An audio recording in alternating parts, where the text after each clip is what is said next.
Hello, my name is Nordmeyer. I'm the design engineer for cranks here at Zipp, and we want to show you how to install the VumaQuad and VumaTT cranks on a frame today. The first thing to do is to make sure the frame is ready for a crank to be installed. There's a couple of things to look out for right away.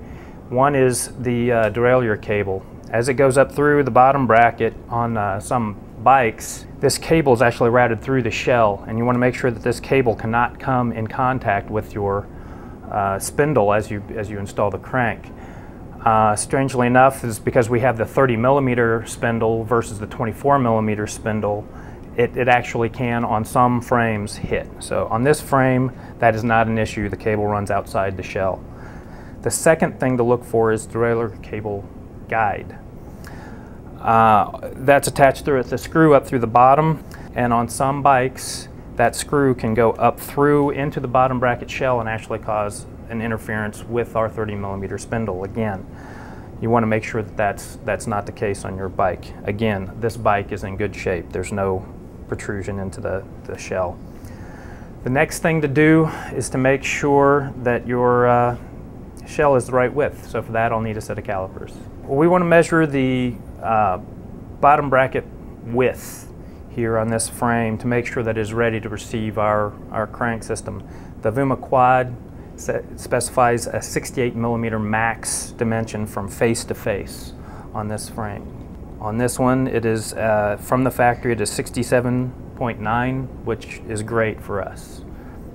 Now that we've checked the width of this frame, we still need to chase and face the bottom bracket, and that's just to make sure that the bearing cup will sit flush on this face and then is also perpendicular to the center line of these threads, because that's very critical on our crank system to make sure that that sits in there properly. Otherwise you won't get the proper bearing alignment, you'll see excess drag, and eventually premature wear of the bearings.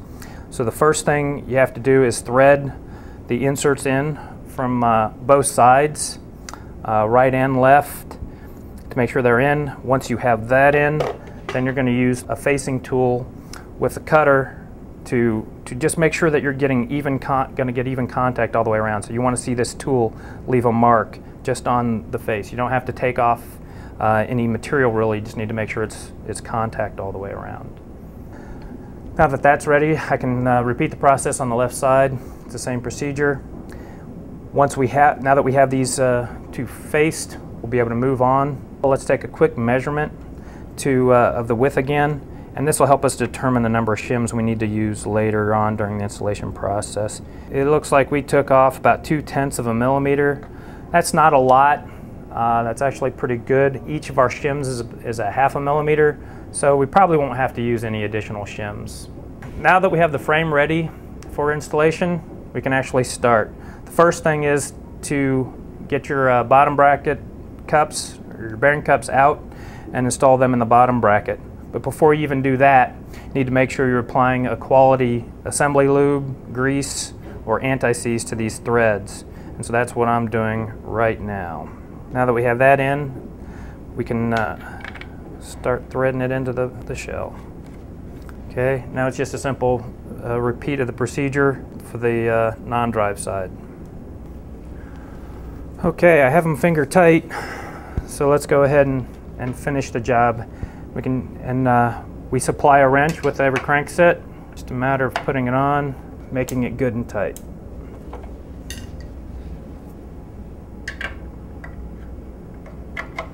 Okay, now that we have the bearing cups installed in the frame, it's time to install the left arm. You want to get out your shim pack, and in that shim pack there's 2 of these aluminum spacers, 3 steel shims, and 1 wave spring. For this part, you just need 1 of the aluminum shims. Apply the grease directly to the spindle. Make sure you have a good thin film on the entire spindle prior to putting it in through the bearings. Okay. Put 1 spacer over the spindle. Make sure it's fully seated there. Then come around and install it into the frame. occasionally it may be necessary to use a small rubber mallet to tap that through. All right, well now we're ready to install the drive side arm. First thing you need are your spacers, shims, and wave spring. First part to go on here is the aluminum spacer. Just want to put a thin coat of grease on this spacer, as well as the wave spring and shim. This just helps to reduce any potential creaking or anything. So the next thing to go on is the wave spring. Slide it over. And if you remember, we measured 68 millimeters across the bottom bracket, or just under 68 millimeters across the bottom bracket earlier. So based on that, we should only need one of these steel shims, but we'll save the other two in case it proves out that we need more. Okay, have those on.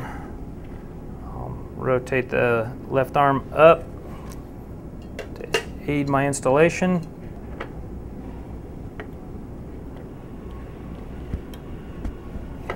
Just get this to finger tight, and then we'll torque it down. Get it, have it in here good. You're going to feel it snug up because of that tapered spline before it's have it as tight as you need. And there we go. So now we have an installed crank.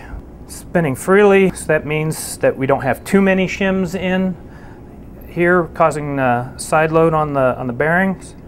So, but let's make sure there's not too few. You want to push on this and see if we're getting movement of the arm towards the bearing cup. I'm not, so it feels good. If I was getting too much movement, I would need to add at least one more of these steel shims. If it was tight, I should take out that steel shim that I put in earlier. So that's a properly installed VumaQuad.